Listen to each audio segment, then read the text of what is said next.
আসসালামু আলাইকুম, স্বাগত জানাচ্ছি আরটিভির মধ্যাহ্নের সংবাদে। আপনাদের সঙ্গে আছে আমি সিনথিয়া রহমান।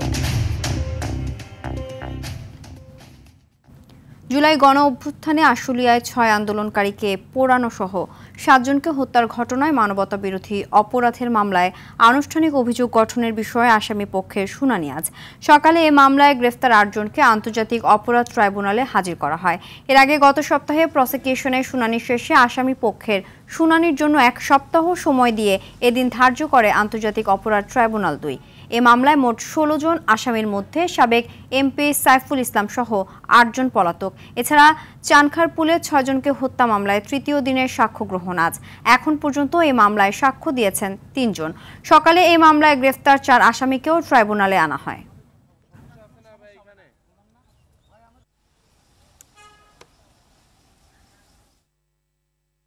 ট্রাইব্যুনালের সবশেষ খবরাখবর জানাতে সেখান থেকে আমাদের সাথে যুক্ত হচ্ছেন সহকর্মী জিয়াম মাহমুদ। মাহমুদ, মানবতা বিরোধী অপরাধের মামলায় আনুষ্ঠানিক অভিযোগ গঠনের বিষয়ে কি কি তথ্য আছে আপনার কাছে? সিনথিয়া, আন্তর্জাতিক অপরাধ ট্রাইব্যুনাল ২-এ 11:30টায় শুরু হয়েছে আসামি পক্ষের আইনজীবীদের শুনানি। এটি অভিযোগ গঠনের উপর আসলে শুনানি হয়েছে।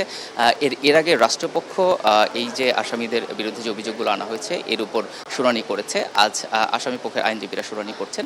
এরপরই অভিযোগ যদি আনুষ্ঠানিকভাবে গঠিত হয় এরপর কিন্তু সাক্ষ্য গ্রহণ শুরু হবে এবং সাক্ষ্য গ্রহণের পরবর্তী পর্যায়ে বিচারিক কার্যক্রম এগিয়ে যাবে। তো আমরা অপেক্ষা করছি এই আসামি পক্ষের আইনজীবীদের যে আজকের শুনানি, এই শুনানির পরে বিচারিক প্রক্রিয়ায় বিচারকরা কি আদেশ দেন এর উপর আসলে নির্ভর করছে এই মামলার পরবর্তী বিচারিক অগ্রগতি। এছাড়া আন্তর্জাতিক অপরাধ ট্রাইব্যুনাল ১-এ আরেকটি মামলার বিচারিক কার্যক্রম রয়েছে। সেটি চানখারপুলে ৬ জনকে হত্যার যে ঘটনা ঘটেছে সেখানে শিক্ষার্থী আনাজ সহ সেই হত্যাকাণ্ডের ঘটনায় সাক্ষ্য গ্রহণ চলছে। আজ তৃতীয় দিনের সাক্ষ্য গ্রহণ এখনো শুরু হয়নি। 12টা নাগাদ শুরু হওয়ার কথা রয়েছে, যদিও আমরা দেখেছি আসামিদের তোলা হয়েছে, হয়তো কিছুক্ষণের মধ্যেই এই মামলার সাক্ষ্য গ্রহণ শুরু হবে। এই মামলায় ইতিমধ্যে ৩ জনের সাক্ষ্য নেওয়া হয়েছে। আজ 2 জনের সাক্ষ্য গ্রহণের কথা রয়েছে। এখানে কিন্তু শিক্ষার্থী আনাসের বাবা কিন্তু এই মামলায় সাক্ষী দিয়েছেন। একই সাথে এক কলেজ শিক্ষিকা তিনি প্রত্যক্ষদর্শী হিসেবে সাক্ষী দিয়েছেন এখানে, এবং আরও এক শহীদের পিতাও কিন্তু এই মামলায় সাক্ষী দিয়েছেন। তো আজকে আসলে এই আন্তর্জাতিক অপরাধ ট্রাইব্যুনালে 2টি আন্তর্জাতিক অপরাধ ট্রাইব্যুনালেই কিন্তু বিচারিক কার্যক্রম চলমান রয়েছে। আমরা পরবর্তী সংবাদে আসলে এই 2টি মামলার আরও যে আপডেট রয়েছে এই আপডেট জানাতে পারবো। তো আপাতত এই ছিল আমার কাছে আন্তর্জাতিক অপরাধ ট্রাইব্যুনালের সর্বশেষ তথ্য। সিনথিয়া, ধন্যবাদ। হুমকি ধামকি দিয়ে নির্বাচন বন্ধ করা যাবে না বলে মন্তব্য করেছেন বিএনপির স্থায়ী কমিটির সদস্য ডক্টর AZM জাহিদ হোসেন। একটি পক্ষ নির্বাচন বানচালের ষড়যন্ত্র করছে বলেও অভিযোগ করেন তিনি। বলেন, স্বৈরাচারের পদধ্বনি শোনা যাচ্ছে। সকালে ড্যাবের নবনির্বাচিত কমিটির সাথে শহীদ প্রেসিডেন্ট জিয়াউর রহমানের সমাধিতে শ্রদ্ধা নিবেদন শেষে সব কথা বলেন তিনি। রাজনৈতিক দলগুলোকে গণতান্ত্রিক আন্দোলনে রাজপথে থাকার আহ্বান জানান ডক্টর জাহিদ। বলেন, জনগণই সিদ্ধান্ত নেবে কারা দেশের দায়িত্ব নেবে।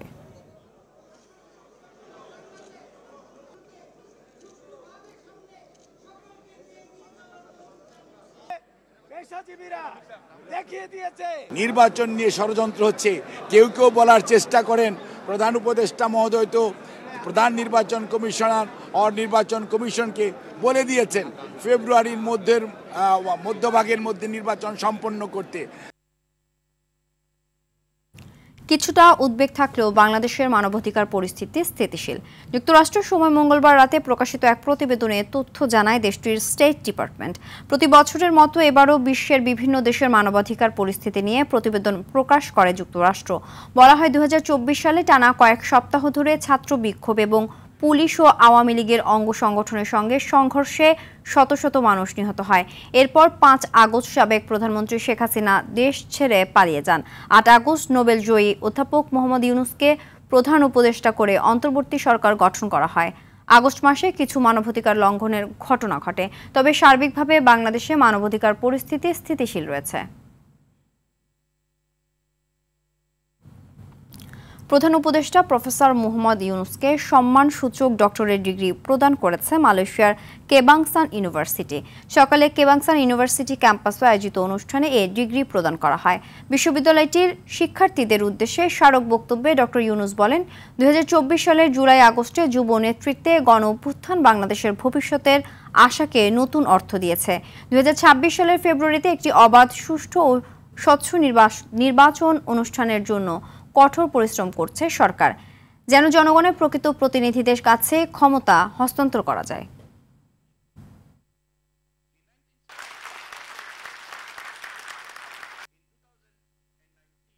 The youth-led uprising in July and August 2024 July আগস্টের যুব নেতৃত্বে গণ অভ্যুত্থান বাংলাদেশের ভবিষ্যতের আশাকে নতুন অর্থ দিয়েছে। 2026 সালের ফেব্রুয়ারিতে একটি অবাধ, সুষ্ঠু এবং স্বচ্ছ নির্বাচন অনুষ্ঠানের জন্য কঠোর পরিশ্রম করছে সরকার, যাতে জনগণের প্রকৃত প্রতিনিধিদের কাছে ক্ষমতা হস্তান্তর করা যায়।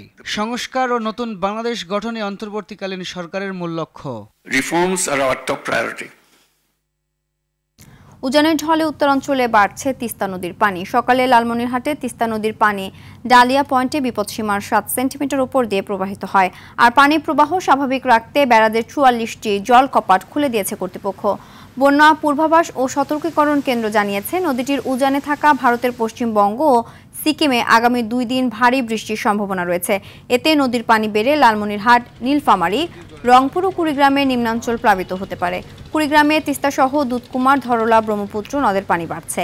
পানি বাড়ায় চরাঞ্চলের কৃষি জমিতে পানি উঠেছে। এ বিষয়ে আরও জানাতে কুড়িগ্রাম থেকে সরাসরি যোগ দিচ্ছেন সহকর্মী আব্দুল কুদ্দুস চঞ্চল।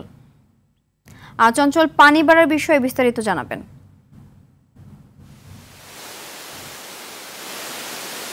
ছিনতিয়া সংবাদে যেমনটি বলছিলেন যে কুড়িগ্রামের সবকটি নদ নদীর পানি কিন্তু বৃদ্ধি পাচ্ছে। সকাল 9টা এবং 12টার যে পরিসংখ্যান আমরা পেয়েছি তাতে দেখা যাচ্ছে যে ব্রহ্মপুত্র, ধরলা, তিস্তা সহ অন্যান্য যে নদ নদী রয়েছে সেগুলো পানি বেড়েছে, তবে দুধকুমারের পানি কিছুটা কমেছে। তো এই পানি বাড়ার ফলে কিন্তু যে এই নদীগুলোর অববাহিকার যে চর অঞ্চল রয়েছে সেই চর অঞ্চলে কিন্তু পানি ঢুকতে শুরু করেছে। ইতিমধ্যে যে নিম্ন চর অঞ্চলে কৃষি জমি রয়েছে সেই জমিগুলো কিন্তু পানিতে নিমজ্জিত হয়েছে। রোপা আপন যেটি কিছুদিন আগেই কৃষকরা লাগিয়েছেন সেটি কিন্তু ডুবে গেছে, ফলে কিন্তু এই রোপা আমনের ক্ষতি কিন্তু হওয়ার সম্ভাবনা রয়েছে। তো পানি উন্নয়ন বোর্ড যেটি জানিয়েছে যে আগামী কাল পর্যন্ত এই সমস্ত নদ নদীর পানি বৃদ্ধি পাওয়ার সম্ভাবনা রয়েছে এবং এই পানি যদি বৃদ্ধি পায় তাহলে ছোটখাটো একটা বন্যার আশঙ্কা করছে পানি উন্নয়ন বোর্ড। তো বড় আকারের বন্যার আশঙ্কা কিন্তু এই মুহূর্তে নেই। তো ছিনতিয়া এই ছিল আমার কাছে কুড়িগ্রামের সর্বশেষ খবরাখবর। ধন্যবাদ। এদিকে রাজধানী সহ দেশের বিভিন্ন স্থানে ভোর থেকে শুরু হয়েছে গুড়ি বৃষ্টি। এতে গত কয়েকদিনের ভ্যাপসা গরমে অতিষ্ঠ হয়ে ওঠা জনজীবনে কিছুটা হলেও স্বস্তি মিলেছে। তবে দিনের শুরুতে বৃষ্টির কারণে ভোগান্তিতে পড়ে অফিসগামী মানুষ।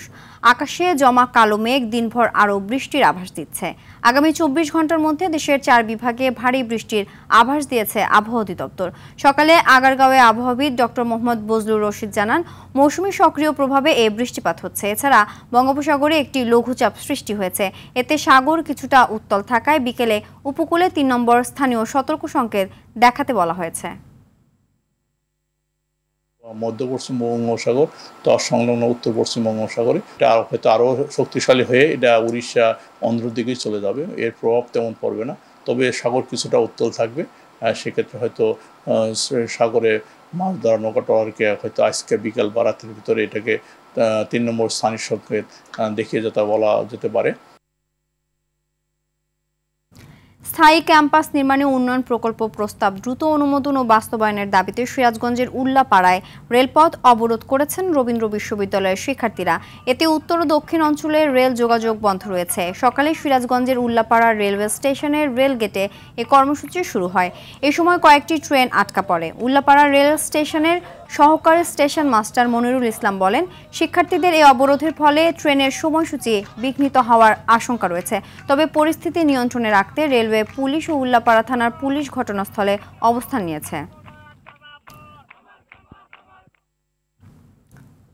কক্সবাজারে নাফ নদীর মোহনা থেকে একটি মাছ ধরার নৌকাসহ 5 জেলেকে ধরে নিয়ে গেছে মিয়ানমারের বিদ্রোহী গোষ্ঠী আরাকান আর্মির সদস্যরা। মঙ্গলবার টেকনাফ উপজেলার বঙ্গোপসাগরের নাইখং দিয়া এলাকায় এ ঘটনা ঘটে। আটক 5 জন হলেন ইলিয়াস, আক্কল আলী, নূর হোসেন, সাবের হোসেন ও সাইফুল ইসলাম। তাদের সবার বাড়ি শাহপুরী দ্বীপের জালিয়াপাড়ায়। ইউপি সদস্য আব্দুস সালাম জানান, বঙ্গোপসাগরে ইঞ্জিন চালিত একটি নৌকা নিয়ে বাংলাদেশি 5 জেলে মাছ ধরছিলেন। এক পর্যায়ে আরাকান আর্মির সদস্যরা একটি স্পিড বোটে এসে অস্ত্রের মুখে ওই জেলেদের জিম্মি করে নিয়ে যায়। এদিকে জেলেদের ব্যাপারে খোঁজ খবর নেওয়ার কথা জানান টেকনাফের ইউএনও শেখ এহসানউদ্দিন। 4 মাস পর আবারও দিনাজপুরের হিল স্থলবন্দর দিয়ে ভারত থেকে চাল আমদানি শুরু হয়েছে। দেশের বাজারে চালের দাম স্থিতিশীল রাখতে মঙ্গলবার বিকেলে চাল বোঝাই 3টি ভারতীয় ট্রাক 125 মেট্রিক টন চাল নিয়ে বাংলাদেশে আসে। হিল স্থলবন্দরের কর্মকর্তা ইউসুফ আলী জানান, হিল স্থলবন্দর দিয়ে ভারত থেকে চাল আমদানি প্রথম পর্যায়ে 26,000 টন চাল আমদানির অনুমতি পেয়েছে 15টি প্রতিষ্ঠান। খাদ্য মন্ত্রণালয় থেকে চাল আমদানির বরাদ্দ পাওয়ার পর আমদানিকারকরা আইপির জন্য আবেদন করেন। চলতি বছরে 15 এপ্রিল ভারত থেকে সর্বশেষ চাল আমদানি করা হয়।